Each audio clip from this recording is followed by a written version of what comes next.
नमस्ते दोस्तों।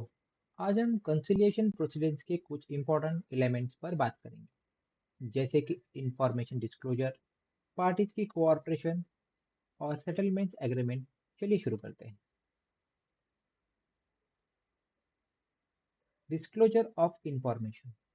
जब कंसिलिएटर को किसी पार्टी से फैक्चुअल इंफॉर्मेशन मिलती है, तो उन्हें ये इंफॉर्मेशन दूसरी पार्टी को डिस्क्लोज करनी होती है, ताकि वो अपना एक्सप्लेनेशन दे सके।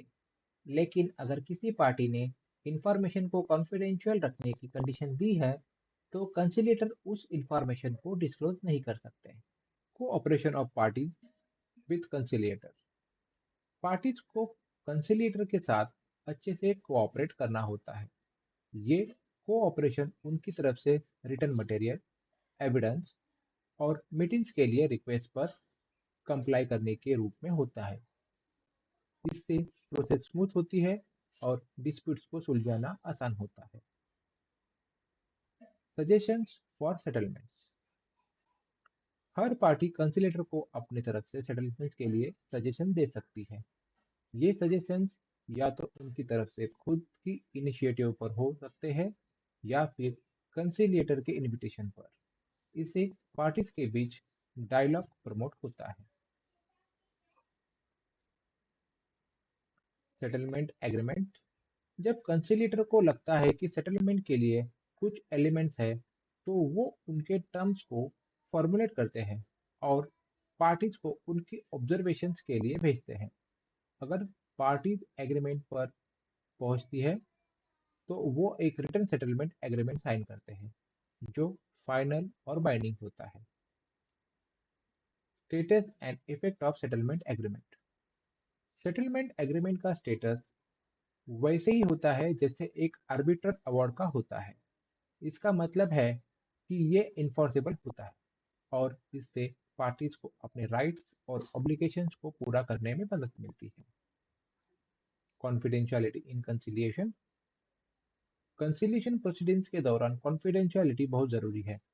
कंसिलिएटर और पार्टीज को सारी इंफॉर्मेशन को कॉन्फिडेंशियल रखना होता है, लेकिन अगर सेटलमेंट एग्रीमेंट्स को इम्प्लीमेंट करना हो तो डिस्क्लोजर की अनुमति है।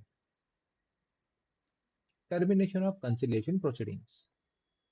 कंसिलिएशन प्रोसीडिंग्स टर्मिनेट होने के कई तरीके होते हैं। पहला है सेटलमेंट एग्रीमेंट का साइन होना। दूसरा, कंसिलिएटर की तरफ से रिटर्न डिक्लेरेशन। तीसरा, पार्टीज का डिक्लेरेशन। और चौथा, किसी पार्टीज का दूसरी पार्टीज और कंसिलिएटर को डिक्लेरेशन देना। रिजॉर्ट टू आर्बिट्रल और जुडिशियल प्रोसीडिंग्स। कंसिलिएशन के दौरान पार्टीज को आर्बिट्रल या जुडिशियल प्रोसीडिंग्स शुरू नहीं करनी चाहिए, लेकिन अगर किसी पार्टी को लगता है कि उनके राइट्स प्रिजर्व करने के लिए प्रोसीडिंग्स की जरूरत है, तो वो शुरू कर सकते हैं। Cost in conciliation.